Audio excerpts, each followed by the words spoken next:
മാറ്റുലി നിങ്ങൾക്കായി സമർപ്പിക്കുന്നത് ഇത് ലതിക പീസ് ഹരിത നാച്ചുറൽ ഹെയർ ഓയിൽ. അപ്പക്കുട്ടനുണ്ട് ഹരിത natural hair dye. ഹരിതയുള്ള Keralam, Haritha Keralam, ശരിക്കും നാച്ചുറൽ. നല്ല നമസ്കാരം. ഹരിത ഗ്രൂപ്പ് ഓഫ് കമ്പനി മാറ്റുലിയുടെ മറ്റൊരു അധ്യായത്തിലേക്ക് എല്ലാ പ്രേക്ഷകർക്കും ഹൃദയം നിറഞ്ഞ സ്വാഗതം. ഞാൻ ജോബി ജോൺ. ഇന്ന് മാറ്റുലി സംഘം എത്തിച്ചേർന്നിരിക്കുന്നത് ഇരിങ്ങാലക്കുട മണ്ഡലത്തിലാണ്. ബിന്ദു ടീച്ചറാണ് നിലവിലുള്ള സിറ്റിംഗ് MLA. തീർച്ചയായിട്ടും വികസനങ്ങൾ ഇരിങ്ങാലക്കുടയുടെ പല മേഖലകളിലും എത്തിയിട്ടുണ്ടെന്ന് അവകാശവാദം ഉന്നയിക്കുമ്പോഴും പല ആളുകളും നമ്മളോട് പ്രതികരിക്കാനായിട്ട് ഒരുങ്ങുന്നതും എല്ലാം വികസനം ഇരിങ്ങാലക്കുടയിൽ എത്തിയിട്ടുണ്ടെന്നാണ്. തീർച്ചയായിട്ടും അത് വോട്ടായിട്ട് മാറുവാനുള്ള ഒരു ഘടകമാണ്. എങ്കിലും മൂന്ന് മുന്നണികളും ഇരിങ്ങാലക്കുടയിൽ ഒപ്പത്തിനൊപ്പമുള്ള മത്സരമാണ് കാഴ്ചവെക്കുന്നത്. അവസാന ലാപ്പിൽ ആര് കുതിച്ച് കയറുമെന്നത് മാത്രമാണ് ഇപ്പോൾ ചിന്തിക്കേണ്ടിയിരിക്കുന്നത്. എന്തായാലും അഭിപ്രായങ്ങളിലൂടെ എല്ലാം ഞങ്ങളും സഞ്ചരിക്കുകയാണ് ഇന്ന് ഇരിങ്ങാലക്കുട മണ്ഡലത്തിൽ. നമസ്കാരം ചേട്ടാ, നല്ലൊരു ദിനം ആശംസിക്കുന്നു. എങ്ങനെയുണ്ട് രാഷ്ട്രീയ ചൂടൊക്കെ? എങ്ങനെയുണ്ട്? ഉഷാറായി വരുന്നു. ഇരിങ്ങാലക്കുട ചൂട് പിടിക്കുമോ? ചൂട് പിടിക്കും. മുൻ MLA അല്ലേ വരുന്നിക്കണേ, രണ്ടാമത് വന്നിട്ട് ഓട്ടോറിക്ഷയ്ക്കാണ് ചിഹ്നം. അതൊന്നും വലിയ ഇത് തോന്നുന്നില്ല, എന്നാലും രാഷ്ട്രീയ ചൂടുണ്ട്. ഈ പ്രാവശ്യം എങ്ങനെ വലിയ അട്ടിമറിയാണ് നടക്കാനുള്ള സാധ്യതയുണ്ടോ? അങ്ങനെ ചാൻസ് കുറവാണ്. എങ്ങനെയാണ് വികസന പ്രവർത്തനങ്ങളൊക്കെ എങ്ങനെയുണ്ട് ഇരിങ്ങാലക്കുടയെ സംബന്ധിച്ച്? ഇപ്പോൾ റോഡ് വികസനം വന്നു, മറ്റേ ആശുപത്രി, അങ്ങനെയുള്ള കാര്യങ്ങളൊക്കെ നല്ല മുന്നോട്ട് പോകുന്നുണ്ട്. അത് മുന്നോട്ട് പോട്ടെ എന്ന് വിചാരിക്കുന്നു. ശരി, സമ്മാനമൊക്കെ അടിച്ചോ? സമ്മാനം ഇടയ്ക്കിടയ്ക്ക് അടിക്കും. ഇന്ന് വല്ലതും വീണുണ്ടോ? ഇല്ല. രാവിലെ വന്നിട്ടൊന്ന് നോക്കൂലേ? രാവിലെ നോക്കും, വൈകുന്നേരം വരും. റിസൾട്ട് വരുമ്പോൾ വരും. എങ്ങനെയുണ്ട് ഇരിങ്ങാലക്കുടയിലെ രാഷ്ട്രീയ ചൂട്? എങ്ങനെയുണ്ട്? രാഷ്ട്രീയ ചൂടെന്ന് പറയുകയാണെങ്കിൽ ഇവിടെ ബിന്ദു ടീച്ചർ തന്നെ ഉള്ളൂ. വികസന പ്രവർത്തനങ്ങൾ എത്രത്തോളം നന്നായിട്ട് നല്ല വികസനം. എങ്ങനെയാണ്?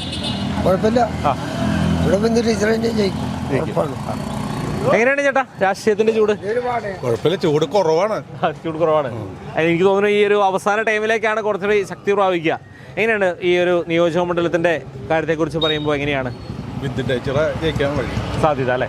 എങ്ങനെയാണ് വികസന പ്രവർത്തനങ്ങളാണോ? അതെ, വികസന പ്രവർത്തനം കൂടുതലാണ്. ഞാൻ എറണാകുളംകാരനാണ്, എനിക്ക് ഇവിടുത്തെ അതിനെ കുറിച്ച് അറിയില്ല. എന്നാലും ഇവിടെ വന്നപ്പോൾ റോഡൊക്കെ എങ്ങനെയുണ്ട്? ഇവിടെ കുഴപ്പമില്ല, അടിപൊളിയാണ് ഇവിടെ. ഓക്കെ ചേട്ടാ, രാവിലെ രണ്ടുപേരും എങ്ങോട്ടാ യാത്ര? ഞങ്ങളൊരു ചെറിയൊരു പണി, ഞായറാഴ്ച ആയിട്ടും പണിയാണ്. അല്ല, അങ്ങനെയല്ല, മോളെ വീട്ടിലേക്കുള്ള. അതല്ലേ. എങ്ങനെയാണ് രാഷ്ട്രീയ ചൂട്? എങ്ങനെയുണ്ട്? സൂപ്പറായിട്ട് നല്ല രീതിയിൽ പോണ്ട്. അങ്ങനെയാണ് ഈ കട്ടക്കട്ട മത്സരമാണോ അതെയോ? അത്ര വലിയ കട്ടയൊന്നുമില്ല. ബിന്ദു ടീച്ചർ ജയിച്ചെടുക്കാം.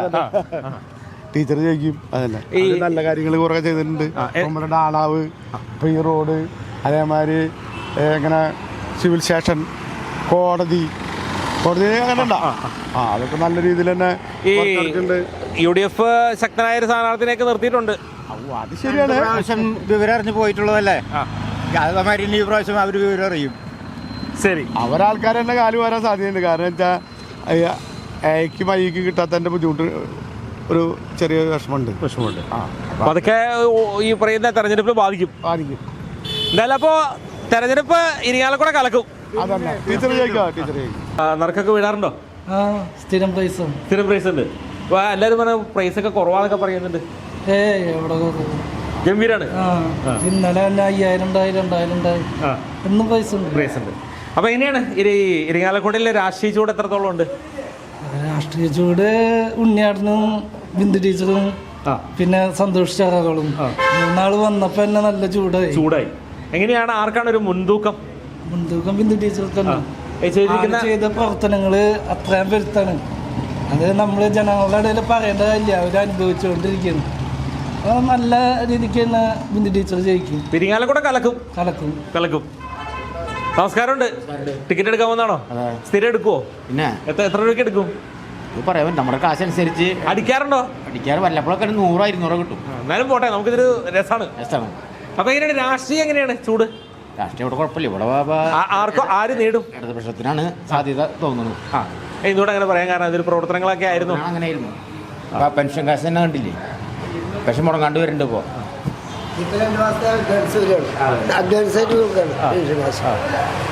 അതന്നെയല്ല, ബിന്ദു ടീച്ചറെ നല്ല പ്രവർത്തനമാണ് ഇവിടെ എല്ലാം കൊണ്ടും. പാവപ്പെട്ടവർക്കും എനിക്ക് തന്നെ 50 ലക്ഷം രൂപ വീട് സ്ഥലം മേടിക്കാൻ തന്നു. 10 ലക്ഷം ഞങ്ങളുടെ അപ്പൊ അത്തരത്തില് സാധാരണ ജനങ്ങൾക്കൊപ്പമാണ് നിൽക്കുന്നത്. അതെ സാധാരണ ഒപ്പം നിൽക്കുന്നു. എന്താ പരിപാടി ഇന്ന് രാവിലെ? അമ്പലത്തിലിറങ്ങി ഇനി ചെറിയൊരു അമ്പലത്തിൽ പോയി പ്രാർത്ഥിച്ചു. ഇന്നൊരു പിറന്നാളുണ്ട്. ആരുടെ? ഒരു പെങ്ങളുടെ മോന്റെ കാര്യമായിട്ടൊന്നും വാങ്ങിയില്ലേ? അതവിടെ വാങ്ങി വെച്ചിട്ടുണ്ട്. എല്ലാരും കൂടെ പോണം. എല്ലാവരും കൂടി പോവാ. വീട്ടിൽ ചെന്നാൽ എല്ലാവരും കൂടി പോവായി. എത്ര വയസ്സായി? ആൾക്ക് എത്ര വയസ്സായി? കൊച്ചിന് പായുള്ളോ? അത് ആദ്യത്തെ പിറന്നാളാണ്. അപ്പൊ കുട്ടിയുടെ ആരാണ്? അമ്മാവൻ ആരെങ്കിലും ആണോ? ഞാൻ അമ്മാവനായിട്ട്. അമ്മാവൻ എന്താ കൊടുക്കാൻ പോണേ? ചെറിയൊരു മോതിരം വാങ്ങി വെച്ചിട്ടുണ്ട്. ചെറിയൊരു മോതിരം മേടിച്ചിട്ടുണ്ട്. എടുക്കാൻ പറ്റില്ല. എങ്ങനെയാണ് രാഷ്ട്രീയ ചൂട്? എങ്ങനെയുണ്ട് ഇരിങ്ങാലക്കുട? രാഷ്ട്രീയ ചൂട് അടിപൊളിയായിട്ട് നിൽക്കുന്നത്. നമ്മുടെ ബിന്ദു ടീച്ചർ തന്നെ ജയിച്ചു വരും. അതിൽ അതൊരു സംശയമില്ല. എങ്ങനെയാണ് വികസന പ്രവർത്തനങ്ങളെ കുറിച്ച്? അടിപൊളിയായല്ലോ. നമുക്ക് ഓരോരുത്തർക്കും കാണാവുന്ന ഒരു സംഭവമാണ് ഇരിഞ്ഞാലക്കുടനെ കുറിച്ച്. ഏറ്റവും നന്നായിട്ട് ഞാൻ പറയുള്ളൂ, ഇരിഞ്ഞാട് ആസ്പത്രിയിൽ നിന്ന് പോയി നോക്ക്. ഇപ്പം മെഡിക്കൽ കോളേജ് പോലെയായി. ഇത്രയും കണ്ട കാലം നമ്മുടെ നാട് ഭരിച്ചിട്ട് ഇപ്പോൾ ഭയങ്കര പുരോഗമനമാണ്. അതേമാതിരി ഡാണാവ് മുതൽ ചന്തക്കുന്ന് വരെ ഒരു കാലത്തും വികസനം ഉണ്ടാവാത്ത. ഇപ്പോൾ ഒന്ന് നമ്മൾ ഇറങ്ങി നോക്ക്. ഇത് വെറുതെ പറയുന്നതല്ല, നമ്മൾ കണ്ണുകൊണ്ട് കാണുന്ന സംഭവമാണ്. ഏതൊരു മനുഷ്യനും അറിയാവുന്ന ഒരു കാര്യമാണ്. വിദ്യാലയങ്ങൾ നോക്ക്. ഇപ്പോൾ ഞാനിവിടെ സ്കൂളിൻ്റെ ഫ്രണ്ടിൽ എനിക്ക് കട, ടയറിൻ്റെ കടയിൽ ഞാനൊക്കെ ആ സ്കൂളിൽ പഠിച്ചിട്ടുള്ള. എന്നും മഴ പെയ്താൽ ചോറിനൊരു സ്കൂളായിരുന്നു. ഇപ്പോൾ പോയി നോക്കിയേ. അതേമാതിരി ഓരോ സ്കൂളുകൾ, റോഡുകൾ എന്ന് പറഞ്ഞ പാലങ്ങൾ, കുറേ ബാധകൾ ഉണ്ടാവും. എല്ലാം 100% നമുക്ക് ഏത് ഗവൺമെൻറ്റിനും പറ്റില്ല. അപ്പോൾ നമ്മൾ അതിനെ വിലയിരുത്തുമ്പോൾ ബിന്ദു ടീച്ചറെ കുറിച്ച് 100% എനിക്ക് പറയാൻ പറ്റും. എൻ്റെ അനുഭവത്തിൽ നമ്മൾ കാണുന്നത് ഒരാൾ പറയുന്നതല്ല. അപ്പോൾ വലിയ മത്സരമൊന്നും സാധിക്കുന്നില്ല. ടീച്ചർ എന്തായാലും ജയിക്കും. 100% കണ്ണൊക്കെ നിറഞ്ഞു. ടീച്ചറെ കുറിച്ച് പറയുമ്പോൾ കണ്ണൊക്കെ നിറഞ്ഞു. കാരണം എൻ്റെ ഉമ്മർത്ത് നിന്ന് പ്രസംഗിച്ചിട്ടുള്ള ടീച്ചർ ഈ ഇലക്ഷൻ പ്രചാരണത്തിന് വരുമ്പോൾ എൻ്റെ കടയുടെ മുന്നിൽ നിന്ന് പ്രസംഗിച്ചിട്ടുള്ള ഈ ടീച്ചർ, ബിന്ദു ടീച്ചർ. അപ്പോൾ നമുക്ക് ടീച്ചറെ കുറിച്ച് നല്ല അറിവുണ്ട്, നന്നായിട്ട് അറിയാം. അപ്പോൾ നമ്മൾ ജനങ്ങൾക്കൊരു ഉപകാരം ഉണ്ടാവണം ആര് വന്നാലും. തീർച്ചയായിട്ടും. അതേമാതിരി അമ്മാവൻ എന്തായാലും സന്തോഷം, കണ്ടതിന് സന്തോഷം. അമ്മാവൻ പോയി പിറന്നാളൊക്കെ ആഘോഷിക്കണം. ഓക്കെ, ശരി കേട്ടോ. ഓക്കെ, നമസ്കാരമുണ്ട്. രാവിലെ ചായ കുടിക്കാൻ ഇറങ്ങിയാണോ? വെറുതെ ഇറങ്ങി. ഈ വണ്ടിക്ക് ആകുമ്പോൾ ഒരു ഗുണമുണ്ട്, ഹെൽമെറ്റ് വെക്കണ്ട അല്ലേ? സുഖമാണോ ഓടിക്കാനൊക്കെ? നല്ല സ്പീഡൊക്കെ കിട്ടും. സ്പീഡ് ഇപ്പോൾ അവർ 21 ലിറ്ററുള്ളൂ. 20 മതി, അതിൻ്റെ ആവശ്യമുള്ളൂ. നമുക്ക് അതിൻ്റെ ആവശ്യമല്ലേ ഉള്ളൂ. എങ്ങനെയുണ്ട് നമ്മുടെ ഇലക്ഷനൊക്കെ? ഇലക്ഷൻ്റെ കാര്യം നമ്മളൊന്നും പറഞ്ഞെങ്കിലേ, ഇപ്പോഴത്തെ നിരപരാധികൾ ഈ ലോട്ടറിക്കാരുന്നില്ല കുറേ ആൾക്കാർ, അവർക്ക് ഒരു 10 പൈസ പ്രൈസ് കൊടുക്കുന്നുണ്ട് നമ്മുടെ ഗവൺമെൻറ്. ഈ ഗവൺമെൻറ് അവർ തമ്മിൽ ഒത്തിട്ട് ചെയ്യുന്ന പരിപാടിയാണ്. അത്ര തൊഴിലാളികളും ആത്മഹത്യ ചെയ്യുന്നത്. ഒരാൾക്കൊരു ഗതിയില്ല. എങ്കിൽ ഒരു 500-നും 1000-നും കുറച്ച് പ്രൈസ് കൊടുത്തല്ലേ. ഇത് 5 വിറ്റിട്ട് ജീവിക്കുന്നവരുണ്ട്. ഞാൻ ആത്മ കമ്പനിയിലുള്ള ആളാണ്. ഞാൻ അതിനെ വിറ്റില്ല. അപ്പോൾ 2 ആഴ്ചയായിട്ട് സുഖാത്താരം പോകുന്നില്ല. എന്നുവെച്ചെങ്കിലേ ഇത് വേസ്റ്റ് കിടന്ന ഊനായിട്ട് ഒരു കാര്യം കിട്ടില്ല. നമ്മൾ സമ്പാദിച്ചിട്ട് അവർക്ക് കൊടുക്കാമെന്ന് മാത്രമല്ലോ. അവർ ഇത് ചെയ്യുന്ന കേസും സത്യത്തിൽ ഊര് കംപ്ലീറ്റ് ഇത് റെക്കോർഡ് ചെയ്ത് വയ്ക്കുക. അത് തിരിക്കണ സാധനം റെക്കോർഡ് വെച്ചിട്ട് നമ്മളിപ്പോൾ മന്ത്രിനെ വിളിച്ചിട്ട് ബട്ടമർത്തിക്കോ ബ്രസറമർത്തിക്കോ എന്ന് പറഞ്ഞാൽ ബ്രസറമർത്തും. തിരിയുന്നത് അവർ അടിക്കുന്ന സാധനം അവിടെ വന്ന് കയറിക്കോളോ. അതാണ് സത്യം. അല്ലെങ്കിൽ നോക്കിയാൽ പണ്ടത്തെ പോലത്തെ ആ 6 കുടങ്ങൾ വെക്കുന്നില്ലേ, എന്തെങ്കിലും ശമ്പളം കൊടുക്കുന്നില്ലേ, ഈ 6 കുടത്തിൽ വെച്ചിട്ട് അതിന് നറുക്കെടുക്കട്ടെ, ഓരോ ഇത് കൊടുക്കട്ടെ. എത്ര ചോദിക്കുകയാണെങ്കിൽ അവർക്ക് എന്താ ഇത്ര നേരം പോട്ടെ. ഒരു ദിവസം 3 മണിക്കൂറെ പോട്ടതിന് വേണ്ടിയിട്ട് 6 കുടത്തിൽ സീരിയൽ സ്ഥലത്തിൽ നറുക്കിട്ട് എടുക്കട്ടെ. കുറേ പേർക്ക് സമ്മാനം കിട്ടും. അപ്പോൾ തീർച്ചയായിട്ടും കിട്ടും. ഇത് ഇവർ സെറ്റ് ചെയ്ത് വെക്കുന്നത്, ഇത് കമ്പ്യൂട്ടർ സെറ്റ് ചെയ്ത് വെച്ചിട്ട് ഇവർ നമ്മുടെ പൊട്ടന്മാരാക്കുക. അവർ നമ്മുടെ പൊട്ടന്മാരൊന്നല്ല. അവരിപ്പോൾ ഈ മന്ത്രിതലത്തിലും ഇവരൊക്കെ ഒത്തു കഴിഞ്ഞാൽ പിന്നെ എന്നിട്ട് ഇരിങ്ങാലക്കുട എങ്ങനെയാണ് രാഷ്ട്രീയത്തിന്റെ ചൂട്? ആർക്കൊപ്പമാവാനാ സാധ്യത? അതിപ്പോൾ ഇരിങ്ങാലക്കുട കണ്ടിട്ട് LDF കിട്ടാൻ സാധ്യത കുറവാണ്. അതെന്തുകൊണ്ടാണ് അതങ്ങനെ പറയാം? അല്ലെങ്കിൽ ഇപ്പോഴത്തെ രാഷ്ട്രീയ നീക്കങ്ങളിൽ ഒരാൾക്ക് ഒരു കാര്യത്തിന് ഉപകാരമില്ലാത്ത പോലെ പോകുന്നത്. പിന്നെ ഉണ്ട് അവരവരാ ഇതിൽ നിൽക്കുന്ന ആൾക്കാർക്കൊക്കെ വല്ലതും കിട്ടും, അല്ലാത്തവർക്കൊക്കെ ഗതിയില്ല. ഇനിയിപ്പോൾ അടുത്ത ആൾ വരുന്നുണ്ട്, അടുത്ത ആൾക്കാർ വന്നാലും ഈ മാറ്റത്തിന് മാറ്റം വരെ കിട്ടിയാലും സത്യാവസ്ഥ നമ്മൾ പണിയെടുക്കണം. പണിയെടുത്തോണ്ട് കുഴപ്പമില്ല, പണിയെടുക്കണവർക്ക് പണിയെടുക്കാം, കിട്ടും, കാശ് കിട്ടും. പക്ഷേ ഇതിൽ കുറേ ആൾക്കാർ ഈ വക കുത്തകാലി ജീവിക്കുന്ന ആൾക്കാർക്ക് അവർക്കൊരു കാര്യമില്ല. ശരി, മന്ത്രിതലത്തിൽ അവിടെ ഇതിലും കാര്യങ്ങളൊക്കെ നടക്കണം. എന്തായാലും ചൂട് പിടിക്കുക രാഷ്ട്രീയം അതുണ്ടായിരിക്കും. ശരി, അപ്പോൾ ചായ കുടിക്കാം അല്ലേ? രാവിലെ തന്നെ ഒരു ചായ കുടിക്കാമെന്ന് വിചാരിച്ചു അല്ലേ? എങ്ങനെയുണ്ട് ചായ ഒക്കെ കുടിക്കുമ്പോൾ ഒരു ഉഷാർ കിട്ടുന്നുണ്ടോ? എങ്ങനെയുണ്ട് നമ്മുടെ ഇരിങ്ങാലക്കുടയിലെ ഉഷാർ എത്രത്തോളം ഉണ്ട്? രാഷ്ട്രീയ ഉഷാർ എന്ന് പറഞ്ഞാലേ, ഇപ്പോൾ ഉണ്ണിയാടൻ 10 കൊല്ലത്തിന് ശേഷം രണ്ടാമത് മത്സരിക്കുന്നേ. അത് ആ 10 കൊല്ലത്തെ ഇടവേള വന്നതിൽ ശരിയാവാൻ സാധ്യതയില്ല. മാത്രമല്ല കേരള കോൺഗ്രസിൽ നിന്ന് അയാൾ വിട്ടു. അപ്പോൾ പിന്നെ ഇവിടെ ജാക്സേട്ടൻ എന്ന് പറയുന്ന ഒരാൾ ഇവിടെ മെയിൻ കോൺഗ്രസിൻ്റെ ആളുണ്ട്. അതുകൊണ്ട് അത് ശരിയാവില്ല. അതായത് വിജയം പരിമിതിനി ഈ കോൺഗ്രസിന്റെ ഉള്ളിൽ തന്നെ പ്രശ്നങ്ങളുണ്ടെന്നാണ് ഉണ്ട്. അതുകൊണ്ടുള്ള ഇപ്പോൾ അയാൾ കേരള കോൺഗ്രസ് വിട്ടിട്ട് ഇപ്പോൾ വീണ്ടും മത്സരിക്കാൻ വന്നത്. പക്ഷെ അതുകൊണ്ട് തന്നെ സംഭവിക്കുന്നതെന്ന് വെച്ചാൽ വിജയം പരിമിതമാണ്. മാത്രമല്ല ബിന്ദു കഴിഞ്ഞ പ്രാവശ്യം ജയിച്ച ഒരു വിധം നല്ല നിലയ്ക്ക് പെരുമാറിയിട്ടുള്ള ആളാണ് ഈ മണ്ഡലത്തിൽ. മരിച്ചോടത്തും എല്ലാ സ്ഥലങ്ങളിലും കൃത്യമായി പോയിക്കൊണ്ടിരിക്കുന്ന ആളാണ്. അതുകൊണ്ട് അവൾക്ക് തന്നെ ചാൻസ് കൂടുതൽ, സാധ്യത അങ്ങോട്ടാണ് എന്നാണ് എൻ്റെ പക്ഷം. ഈ കേരളത്തിന്റെ മൊത്തത്തിലുള്ള ആ ഒരു ഞാൻ പറയാൻ വെച്ചാൽ രണ്ടു കൂട്ടർക്കും ഇക്കൊല്ലത്തെ ഇലക്ഷൻ ത്രികോണ മത്സര. അതിൽ BJP 141 നിയോജകമണ്ഡലത്തിൽ ആളെ നിർത്തുന്നുണ്ട്. അപ്പോൾ അവർക്കൊരു 5 സീറ്റ് ഉറപ്പായിട്ട് കിട്ടാൻ സാധ്യതയുണ്ട്. പിന്നെ വോട്ട് ഈ 18 വയസ്സിനും ഒരു 28 വയസ്സിനും ഇടയിലുള്ള ഹിന്ദുക്കളെ വോട്ട് കൂടുതലും താമരയ്ക്ക് കിട്ടുക. കാരണം യുവജനങ്ങൾ. പിന്നെ ഇവിടെ ഭരണം വരാൻ സാധ്യത ഞങ്ങളുടെ സർക്കാരിന്, അതായത് പിണറായി വിജയന് മന്ത്രിസഭയിലേക്ക് എത്താൻ ബുദ്ധിമുട്ടാണ്. അത് എന്തുകൊണ്ടാണ് അങ്ങനെ പറയുന്നത്? അത് എന്തുകൊണ്ടാണെന്ന് വെച്ചാൽ 10 കൊല്ലത്തെ ഭരണത്തിൻ്റെ ഉള്ളിൽ ഞാൻ നല്ല അടിയുറച്ച മനുഷ്യരനാണ്. പക്ഷെ 10 കൊല്ലത്തെ ഭരണത്തിൻ്റെ ഉള്ളിൽ 6 ലക്ഷം കോടി രൂപയിൽ കടം. ഈ കടത്തിൻ്റെ 1% പലിശ കൂട്ടിയ സംഖ്യ എത്രയായി? മാത്രമല്ല ഈ കാശ് മുഴുവൻ കൂടുതൽ ചെലവുകളൊക്കെ റോഡ് മുഴുവൻ വെട്ടിപ്പൊളിച്ചിട്ടിരിക്കുക. റോഡ് വികസനം നടന്നിട്ടുണ്ട്, പല സ്ഥലങ്ങളിലും നടന്നിട്ടുണ്ട്. പക്ഷെ അതിന് മുൻകാലങ്ങളിലെ പോലെയല്ല ഇപ്പം ചെയ്തത് എല്ലാ റോഡും ഒരുമിച്ച് വന്നത്. കാശ് ഒക്കെ കടം മേടിക്കുക. അപ്പോൾ മരുന്നിറക്കി കൊടുത്ത മെഡിക്കൽ കോളേജുകൾക്ക് മരുന്ന് കമ്പനിക്കാർക്ക് 500 കോടി കൊടുക്കാറുണ്ട്. അതുപോലെ വ്യത്യസ്ത സ്ഥലങ്ങളിൽ മുഴുവൻ കടണ്. പിന്നെ ഞങ്ങളുടെ സർക്കാർ ജയിച്ചാലേ എനിക്ക് പെൻഷൻ കിട്ടുള്ളൂ. ആ കാര്യത്തിൽ തർക്കമില്ല. പെൻഷൻ മുറങ്ങാട് കിട്ടണമെങ്കിൽ അത് കിട്ടണമെങ്കിൽ ഞങ്ങളുടെ സർക്കാർ ജയിക്കണം. സർക്കാർ ഇങ്ങനെ ഒരു പ്രശ്നം ഉണ്ട്. അതുകൊണ്ട് ഞങ്ങൾക്ക് ഇപ്പോൾ ചിലപ്പോൾ 2 മാസത്തെ ചിലപ്പോൾ ഇപ്പോൾ തരാൻ സാധ്യതയുണ്ട്. അതായത് റംസാൻ, ഞങ്ങളുടെ ക്രിസ്ത്യൻ പരിപാടി, വിഷു 3 പരിപാടിയും ഇലക്ഷനും കൂടി നിൽക്കണതുകൊണ്ട് ചിലപ്പോൾ 2 മാസത്തെ തരാൻ സാധ്യതയുണ്ട്. എന്നാലും 10 വർഷം മികച്ച ഭരണമായിരുന്നു. ഭരണത്തിനൊരു കുഴപ്പമില്ല.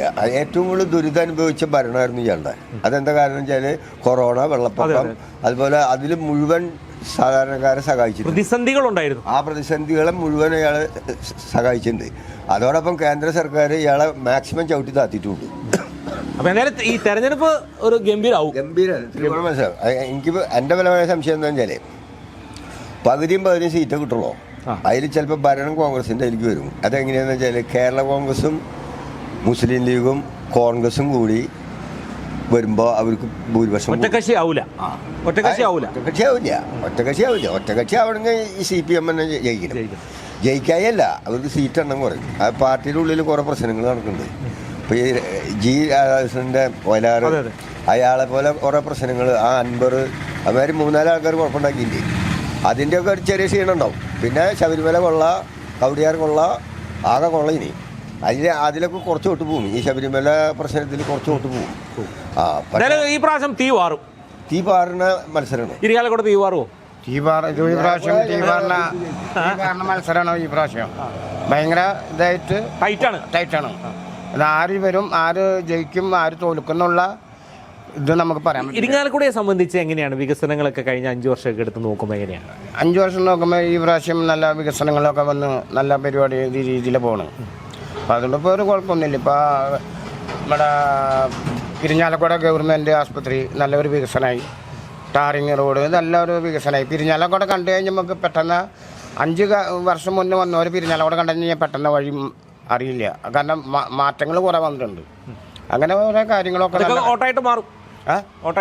ഓട്ടോമാറ്റിക്കായിട്ട് ഇപ്പോൾ ഇത് മാറും. ഉഷാറാവട്ടെ.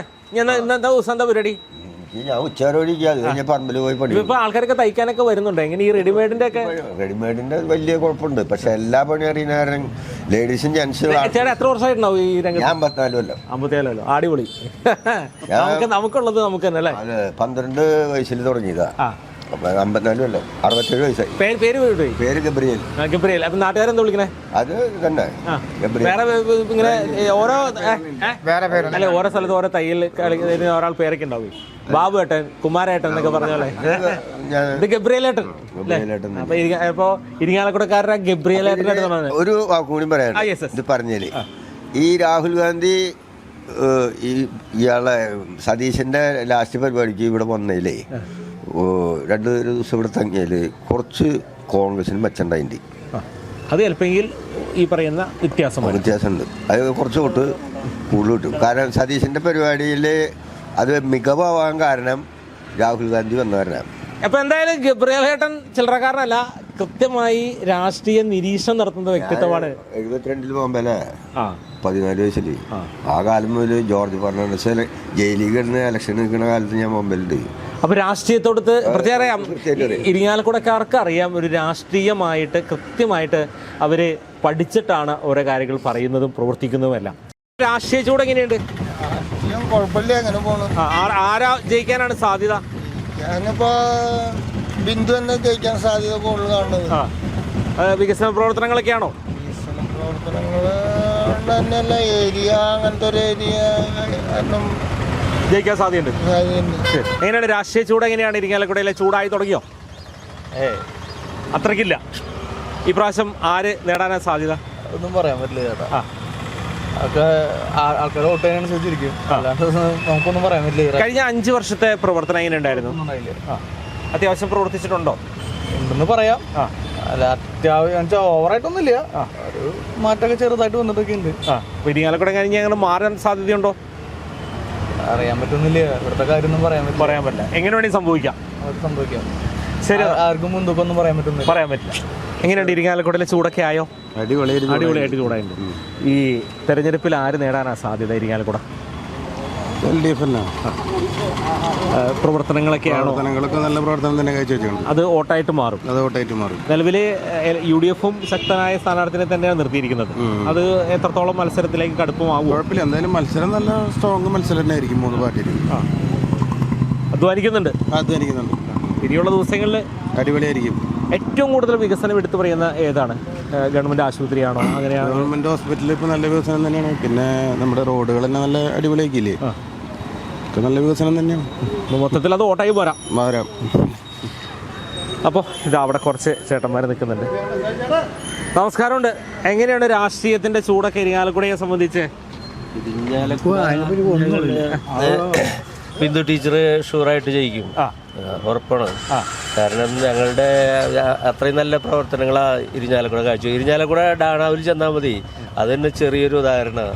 അത് എടുത്തു പറയുകയാണെങ്കിൽ ഒരുപാടുണ്ട്. അപ്പോൾ അതിനേക്കാളും ബിന്ദു ടീച്ചർ ഷുവറായിട്ട് കഴിഞ്ഞ പ്രാവശ്യത്തെക്കാളും ഭൂരിപക്ഷത്തിൽ ജയിക്കും. ഈ കോൺഗ്രസും നല്ല ശക്തനായ സ്ഥാനാർത്ഥിയിലേക്ക് നിർത്തിയിട്ടുണ്ട്. ഇപ്പോൾ ഒരു ത്രികോണ മത്സരത്തിന് സാധ്യതയുണ്ടോ? ത്രികോണം ഇരിഞ്ഞാലക്കുടയെ സംബന്ധിച്ചിട്ട് ത്രികോണ മത്സരം എന്ന് പറയാൻ പറ്റില്ലേ. കാരണം ഇപ്പോൾ BJP ഒന്നും ഇപ്പോൾ 2ാം സ്ഥാനത്തൊന്നും വന്നിട്ടില്ല. പിന്നെ കോൺഗ്രസിനെ സംബന്ധിച്ചിട്ട് ഇപ്പോൾ തോമസ് ഉണ്ണിയാടൻ ഇവിടെ 3 പ്രാവശ്യം ജയിച്ച സ്ഥാനാർത്ഥിയാണെങ്കിൽ പോലും ഇവിടുത്തെ സംഭവത്തിന് ഇപ്പോൾ ഇത്ര ജയിച്ചിട്ടും ഇരിഞ്ഞാലക്കുട വികസനത്തിനെ വെച്ച് നോക്കിയിട്ടുണ്ടെങ്കിൽ എല്ലാവർക്കും വ്യക്തമായിട്ട് മനസ്സിലാവും. പിന്നെ പിന്നെ ഉണ്ണിയാടനെ സംബന്ധിച്ചിട്ട് മാണിയുടെ കൂടെ നിൽക്കുന്ന സമയത്ത് കേരള കോൺഗ്രസിൽ നിൽക്കുമ്പോൾ അന്ന് ഇവിടെ നല്ല ഒരു ജയിച്ചു വന്ന ആൾക്ക് നല്ലൊരു സ്പോട്ട് കിട്ടിയതാണ് ഇവിടെ. പക്ഷേ പിന്നീട് കഴിഞ്ഞ ഇലക്ഷനിലെ ജോസഫിൻ്റെ കൂടെ പോയതോടുകൂടി ശരിക്കും പറഞ്ഞാൽ ആളുടെ സീറ്റ് തന്നെ ഇവിടെ നഷ്ടപ്പെട്ടതാണ്, കേരള കോൺഗ്രസിൻ്റെ സീറ്റ്. അത് പിന്നെ കോൺഗ്രസിൻ്റെ ടൈപ്പിൽ അത് കഴിഞ്ഞ ആൾക്ക് കിട്ടിയെന്ന് മാത്രമേ ഉള്ളൂ, അല്ലെങ്കിൽ ആ സീറ്റ് തന്നെ ഇല്ലാതായിപ്പോയാനെ. പക്ഷേ അന്ന് ശരിക്കും അത് LDF-ന് ഗുണം ചെയ്തു ഒരു കാരണവശാൽ. അല്ലെങ്കിൽ ഇപ്പോൾ ജോസ് കെ മാണി ഇപ്പോൾ നമ്മളുടെ കൂടെ അലയൻസ് ആയപ്പോൾ ശരിക്കും പറഞ്ഞാൽ ആ സീറ്റ് ആൾക്ക് കൊടുക്കേണ്ടതാണെങ്കിൽ LDF തന്നെ അവർക്ക് വേണ്ടി വർക്ക് ചെയ്യേണ്ട ഒരു അവസരം ഉണ്ടായിരുന്നു, അതില്ലാതെ പോയി. അപ്പോൾ ശരിക്കും പറഞ്ഞാൽ ഇരിങ്ങാലക്കുടയെ സംബന്ധിച്ച് രാഷ്ട്രീയം ഒരു പ്രത്യേക രാഷ്ട്രീയ ഇതുള്ള സ്ഥലമാണ്. അതെ തീർച്ചയായിട്ടും. പിന്നെ ആദ്യകാലത്ത് ഒക്കെ ഉണ്ടായിരുന്നു 1 കൊല്ലം കോൺഗ്രസ്, അത് കഴിഞ്ഞാൽ പിന്നെ അടുത്ത ഇലക്ഷന് LDF, അങ്ങനത്തെ ഒരു ട്രെൻഡൊക്കെ മാറി. കേരളത്തിൻ്റെ മൊത്തം വെച്ചാൽ നോക്കിക്കഴിഞ്ഞാൽ ജനങ്ങൾക്ക് ഇപ്പം മറ്റേ മീഡിയയിലൊക്കെ അല്ലെങ്കിൽ മറ്റേ സോഷ്യൽ മീഡിയയിലൊക്കെ വരുന്ന വാർത്തയൊന്നുമല്ല പ്രധാനം. നമുക്ക് മനുഷ്യന് ബുദ്ധിയുണ്ടല്ലോ, നമ്മൾ പത്രം വായിക്കുന്നത് മാത്രമല്ലല്ലോ, നമുക്ക് സ്വയം വിലയിരുത്താൻ പറ്റുമല്ലോ. അത് വെച്ച് നോക്കുമ്പോൾ എന്തായാലും ബിന്ദു ടീച്ചർ ഷുവറായിട്ട് ജയിക്കും, ഉറപ്പാകും. നമസ്കാരമുണ്ട്. നമസ്കാരം. എന്നോട് വിശേഷങ്ങളൊക്കെ? നല്ല വിശേഷം. സുഖം. എങ്ങനെയുണ്ട് ഇരിങ്ങാലക്കുടയുടെ ചൂടോടെ വരെയായിട്ടുണ്ട് രാഷ്ട്രീയ ചൂട്? അടിപൊളിയായിട്ട് നടക്കണം. അങ്ങനെയുണ്ട്. ശക്തമായ മത്സരത്തിന് സാധ്യതയുണ്ടോ? ആർക്കാണ് മുൻതൂക്കം? എങ്ങനെയാണ്? ഇപ്പോൾ കുറേ വർഷമല്ലേ LDF ഭരിക്കുന്നത്, സന്തോഷമായിട്ട് തന്നെയാണ് ഞങ്ങൾ നോക്കുന്നത്. BJPയുടെ സ്ഥാനാർത്ഥി BJPയുടെ ഗുണം ചെയ്യുമോ? ഈ സുരേഷ് ഗോപിയൊക്കെ ലോക്സഭയിലേക്ക് വിജയിച്ചതിൻ്റെ ഒക്കെ ഒരു ഗുണം ഇങ്ങോട്ട് വരുമോ? ഉണ്ടാവും, തീർച്ചയായിട്ടും ഉണ്ടാവും. സുരേഷ് സാറ് ഒരുപാട് ഫണ്ടുകളൊക്കെ നമ്മുടെ ഇവിടേക്ക് തരുന്നുണ്ടല്ലോ. അപ്പം അതിൻ്റെ ഇതൊക്കെ ഗുണം എന്തെങ്കിലും ചെയ്യും. സന്തോഷമാണ് ചെയ്യുന്നുണ്ട്. ഒരു ത്രികോണ മത്സരത്തിനുള്ള സാധ്യതയാണോ പറയുന്നത്? അതെ അതെ. എങ്ങനെയാണ് നമസ്കാരമുണ്ട്. ഒരു ത്രികോണ മത്സരം ഉണ്ടാവും. എന്തായാലും ഒരു മാറ്റം ആഗ്രഹിക്കുന്നുണ്ടല്ലോ. അതായത് ഈസി ആയിട്ട് ജയിച്ച് കയറാൻ പറ്റില്ല എന്നാണ് പറഞ്ഞില്ല. കാരണം ഇപ്പോഴത്തെ രാഷ്ട്രീയ ചൂട് ഈ ഇരിഞ്ഞാലക്കുടനെ സംബന്ധിച്ചിടത്തോളം കോപ്പറേറ്റീവ് വിഷയങ്ങൾ അങ്ങനെ പല വിഷയങ്ങളുണ്ട്. എല്ലാവരും ചിലപ്പോൾ ജയിക്കാം, പക്ഷെ നല്ല കടുത്ത മത്സരമായിരിക്കും. ആർക്കായിരിക്കും മുൻതൂക്കം? മുൻതൂക്കം അതാണ് പറഞ്ഞത്, ത്രികോണ മത്സരമാണ് ഉണ്ടാവുക. അത് ഡെഫിനറ്റ് ആയിട്ടുള്ള കാര്യമാണ്. പ്രവചിക്കാൻ പറ്റാത്ത ഒരു അവസരമാണ്. രാഷ്ട്രീയ ചൂടിലാണ് മൊത്തം അല്ലെ? അങ്ങനെ ഉരുകി ഒലിക്കുകയാണ്. നമ്മൾ ഉരുകി ഒലിച്ച് തുടങ്ങി. ഇരിങ്ങാലക്കുട ആർക്കൊപ്പം പോവാനാ സാധ്യത? അത് എൻ്റെ അറിവിൽ, അതായത് ഇത്ര പാർട്ടികളൊക്കെ ഭരിച്ചിട്ടുണ്ട് ഇവിടെ, കോൺഗ്രസ് ഒക്കെ ഭരിച്ചിട്ടുണ്ട്. പുരോഗമനം, നാടിൻ്റെ പുരോഗമനം അത് LDF പ്രത്യേകിച്ച് ബിന്ദു ടീച്ചർ ഭരിച്ചപ്പോഴുണ്ടായിട്ടുള്ളൂ. അതുകൊണ്ട് മുന്നോട്ടും അത് തന്നെ ഉണ്ടാവും എന്നാണ് എൻ്റെ ഒരു 100% വിശ്വാസം. ഇവിടെ എങ്ങനെ? അതിൽ സംശയമൊന്നുമില്ല. കാരണം ഇവിടെ LDFനെ വിട്ടൊന്നുമില്ല. BJPക്കോ അല്ലെങ്കിൽ കോൺഗ്രസിനോ. ഈ തോമസ് ഉണ്ണിയാടൻ എന്ന് പറഞ്ഞ ആൾ 10 വർഷമായിട്ട് ഇയാളെ കാണാണ്ടിരിക്കുന്ന ഒരു സമയമാണ്. ആളെ എവിടെ പോയി എന്നുള്ള അറിയില്ല എന്ന് ചുരുക്കം. ഇപ്പോൾ ഒരു സുപ്രഭാതത്തിലാണ് ഈ പൊട്ടിപ്പുറമൻ തോമസ് ഉണ്ണിയാടൻ വികസന നായകൻ എന്ന് പറഞ്ഞിട്ട് എന്ത് വികസനം ഉണ്ടാക്കിയെന്നുള്ളത് ആൾക്ക് തന്നെ അറിയില്ല. അപ്പോൾ ഇവിടെ എന്തെങ്കിലും പാവങ്ങൾക്ക് വേണ്ടിയിട്ടോ അല്ലെങ്കിൽ ഇപ്പോൾ റോഡ് വികസനമായാലും എന്തായാലും ചെയ്തിട്ടുള്ളത് LDF ആണ്. ബിന്ദു ടീച്ചറുടെ നേതൃത്വത്തിൽ ചെയ്തിട്ടുള്ളതാണ്. അത് തീർച്ചയായിട്ടും ഇരിങ്ങാലക്കുടയിൽ ഒരു ശക്തമായ ഒരു കോൺഗ്രസ് LDF അങ്ങനെ ഒരു മത്സരത്തിനുള്ള സാധ്യത തെളിയുന്നുണ്ടോ? ഒരിക്കലും ഇല്ല. ശക്തമായ ഒരു മത്സരം എന്ന് പറയാനായിട്ട് ഇപ്പോൾ ചെറാക്കുളം സന്തോഷമാണ് BJPയുടെ സ്ഥാനാർത്ഥി. ആളിപ്പോൾ രണ്ടാമത് മൂന്നോ പ്രാവശ്യമാണ് നിൽക്കുന്നത്. അപ്പോൾ BJPക്ക് ഇവിടെ വലിയ പേരോട്ടൊന്നുമില്ല. കാരണം എന്താ വെച്ചാൽ ഇപ്പോൾ സുരേഷ് ഗോപി പോയിട്ട് തന്നെ ഇവിടെ തൃശ്ശൂർ ജില്ലയ്ക്ക് തൃശ്ശൂർ MP എന്ന് പറഞ്ഞിട്ട് ഒരു കാര്യം ചെയ്യാത്തൊരു മനുഷ്യനാണ്. അപ്പോൾ ആ ഒരു ഇത് വെച്ച് നോക്കുമ്പോൾ BJPക്ക് യാതൊരു ഹോപ്പുമില്ല. പിന്നെ അപ്പോൾ ഉണ്ണിയാടൻ മൊത്തത്തിൽ പഴയ പ്രൗഢിയിലേക്ക് എത്താൻ പറ്റില്ല. ഒരിക്കലും പറ്റില്ല. അത് ബിന്ദു ടീച്ചർക്ക് തന്നെ ഒരു 10 വോട്ട് കുറഞ്ഞാലും ജയിക്കും. അതേമാതിരി 2 സീറ്റ് കുറഞ്ഞാലും ഭരണ LDFന് സംശയമില്ല. അതെ, ഭരണം LDFന് തന്നെ. എന്തായാലും ഇരിങ്ങാലക്കുടക്കാരുടെ മനസ്സ് ഇങ്ങനെയാണ്. ഇരിങ്ങാലക്കുടക്കാരുടെ മനസ്സ് ഒന്ന് വായിച്ചെടുക്കുക എന്ന് പറയുന്നത് കൃത്യതയോടുകൂടിയും വ്യക്തതയോടുകൂടിയും അവർ സംസാരിക്കും. അത് അഭിപ്രായങ്ങൾ എന്ത് തന്നെയാണെങ്കിലും, അത് വിമർശനമാണെങ്കിലും അല്ലെങ്കിൽ അത് കൃത്യമായ ഒരു വികസനങ്ങൾ നടന്നിട്ടുണ്ടെങ്കിൽ അത് അങ്ങനെയാണെന്നും അതല്ലെങ്കിൽ അങ്ങനെയല്ല എന്നും തുറന്നു പറയുന്ന മനസ്സുള്ളവരാണ് ഇരിങ്ങാലക്കുടക്കാർ. എന്തായാലും ഇരിങ്ങാലക്കുടയിൽ നിന്ന് ഞങ്ങൾ മറ്റൊരു മണ്ഡലത്തിലേക്ക് യാത്ര തുടരുകയാണ്. തെരഞ്ഞെടുപ്പിന് ഇങ്ങനെ ചൂടൻ സംവാദങ്ങളും ചൂടൻ ചർച്ചകളും കൂടെയൊക്കെ നടക്കുമ്പോൾ എന്നും പറയുന്ന കാര്യം ഒന്നുകൂടി പറയുകയാണ്. ഞങ്ങൾ ആരുടെയും അറിയാലോ. അപ്പോൾ നാളെ കാണാം മറ്റൊരു മണ്ഡലത്തിൽ. അതുവരെ എല്ലാ പ്രേക്ഷകർക്കും നന്ദി, നമസ്കാരം.